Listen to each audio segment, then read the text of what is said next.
দেন আপনি একটু স্যার সাথে থাকেন। আজকে আমাদের দেশের বাস্তবতায় একটি গাছ শুধুমাত্র আমাদেরকে এই নির্মল বায়ু দেয়, এটাই যথেষ্ট না। আজকে একটি গাছ আমাদের জীবনে, আমাদের সমাজে, আমাদের দেশে একটি অপরিহার্য অংশ হয়ে দাঁড়িয়েছে।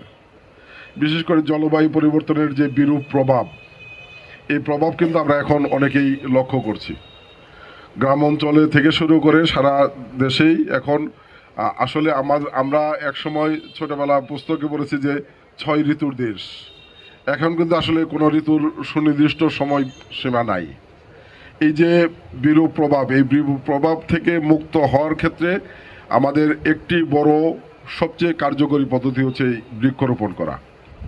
এই যে এখন আরেকটি বিরূপ প্রভাব আমরা দেখি গ্রাম অঞ্চল থেকে শুরু করে শহরে, যে একটা সিজনে টিউবওয়েলের পানির লেয়ার পাওয়া যায় না, পানির প্রচণ্ড সংকট দেখা দেয়। এই যে এই জায়গাগুলো থেকে উত্তরণের জন্য বৃক্ষরোপণ সবচেয়ে জরুরি প্রয়োজন। আর পাশাপাশি যেটি আমাদের সুন্দর আবহাওয়া, নির্মল বায়ু, আমাদের জীবনের প্রয়োজনে পাশাপাশি একটি বিষয় যে আপনার একটি সন্তান জন্য আমরা অনেকেই মানে আমাদের সামর্থ্যের ঘাটতির কারণে সন্তানের বিভিন্ন চাহিদার যোগান আমরা দিতে পারি না। আপনি যদি একটি গাছ লাগান, সেই গাছটি যদি সন্তানের মতো পরিচর্যা করেন, ওই গাছটি একসময় আপনার সন্তানের মতো সেই সন্তানের আরেকটি সহায়ক শক্তি হয়ে দাঁড়াতে পারে। আমরা অনেকেই বলি যে ভাই মেয়ের বিয়ের টাকা নাই, বিয়ে দিতে পারতাছি না। আপনি মেয়ে একটা বাচ্চা হওয়ার সাথে সাথে যদি একটা গাছ লাগান, আপনি যদি বাচ্চাটাকে পরিচর্যা করেন, গাছটাকেও পরিচর্যা করেন, একসময় ওই গাছটা বিক্রি করে আপনার মেয়ের বিয়ের সেই চাহিদাটা অনেকটা পূরণ করতে পারেন। এরকম নানাবিধ প্রয়োজনেই আজকে এই বৃক্ষরোপণ আমাদের জীবনের একটি অপরিহার্য অংশ হয়ে দাঁড়িয়েছে। আমি আহ্বান করব যে আমরা এখানে এই সুন্দর বৃক্ষমেলার আয়োজন হয়েছে। আসলে বৃক্ষমেলার আয়োজনটা হলো মানুষকে উৎসাহিত করা, উদ্বুদ্ধ করা। আরেকটি দিক আছে, আমরা যারা বৃক্ষ লাগাই, গাছ লাগাই, অনেকে হয়তো বাজার থেকে গাছ এনে লাগালাম, কিন্তু গাছটা কিভাবে লাগাতে হয়, পরিচর্যা করা, এই বিষয়গুলো আমরা জানি না। এই মেলাতে আসলে আপনি কিন্তু স্টল থেকে সেই বিষয়গুলো জানার একটি সুযোগ আপনার আছে। আপনি যে কোনো স্টলে গিয়ে যদি জিজ্ঞাসা করেন যে আমি গাছ লাগাতে চাই, কিভাবে লাগাবো, কিভাবে পরিচর্যা করব, সার্বিক বিষয়গুলো আপনাকে এখান থেকে দিক নির্দেশন দেওয়া হবে, পরামর্শ দেওয়া হবে।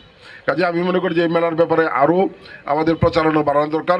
আমি জেলা প্রশাসক মহোদয়কে ধন্যবাদ জানাই। উনি একটু আগেই বলছিলেন যে প্রত্যেকটা স্কুলে নোটিশ দেওয়া, যে স্কুলের ছেলেমেয়েরা যাতে এই মেলাতে আসে এবং স্টলগুলো পরিদর্শন করে বৃক্ষরোপণের বিষয়ে তারা জানার সুযোগ পায়। আমি মনে করি এটি সুন্দর পরামর্শ।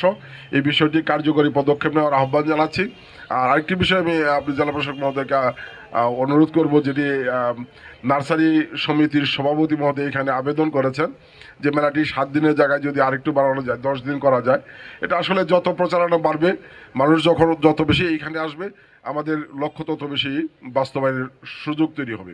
মাননীয় প্রধানমন্ত্রী জাতীয় নির্বাচনের আগে বিএনপির চেয়ারম্যান হিসেবে যে আমাদের 31 দফা রাষ্ট্র সংস্কারের প্রস্তাবনা উপস্থাপন করেছিলেন, তার মধ্যে অন্যতম একটি প্রস্তাবনা ছিল এই বৃক্ষরোপণ, একটি টার্গেট করা। এবং প্রধানমন্ত্রী হিসেবে উনি সেই টার্গেট নির্ধারণ করেছেন। সেই টার্গেট অনুযায়ী সারা দেশে বৃক্ষরোপণ চলছে।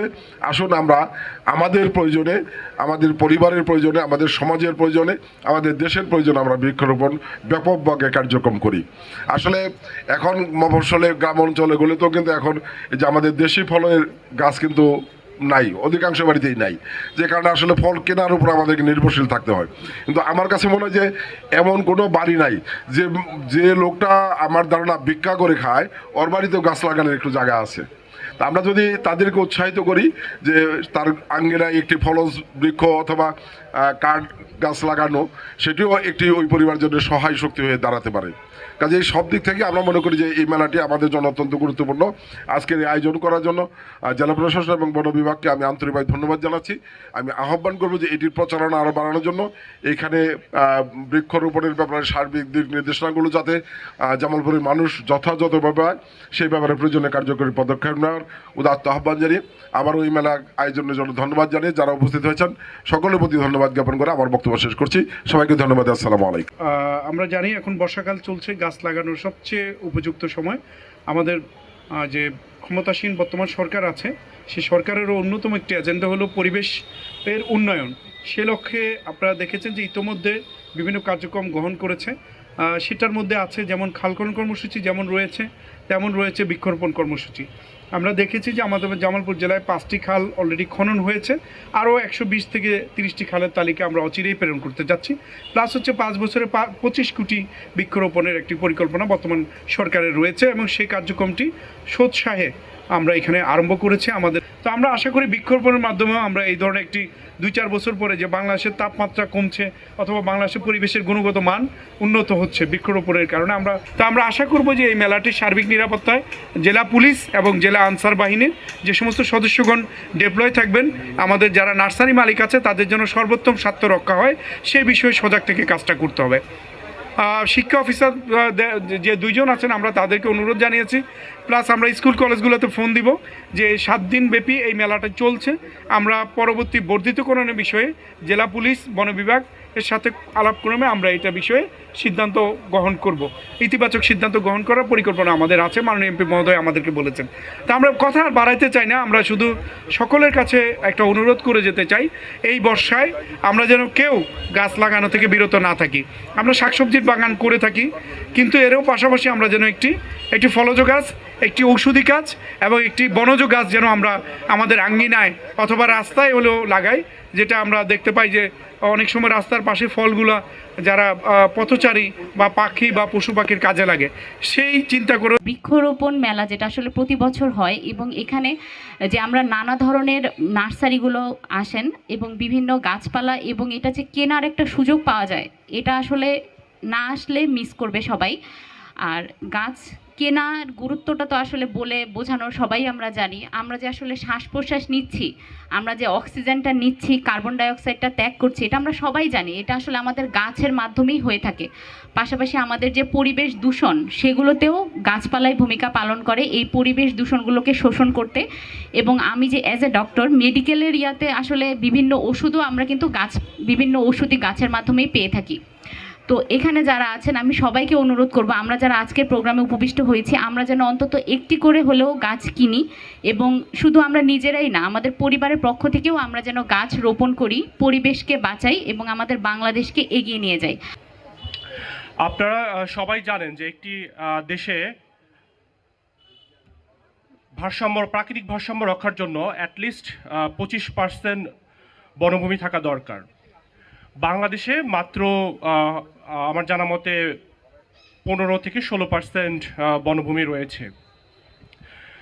আমরা যদি 25% বনভূমি না রাখতে পারি তাহলে দেখা যাবে যে বিভিন্ন ধরনের প্রাকৃতিক দুর্যোগ সহ বিভিন্ন যে প্রাকৃতিক সমস্যাগুলো আছে এগুলোতে আমরা সঠিকভাবে প্রস্তুতি রাখতে পারবো না।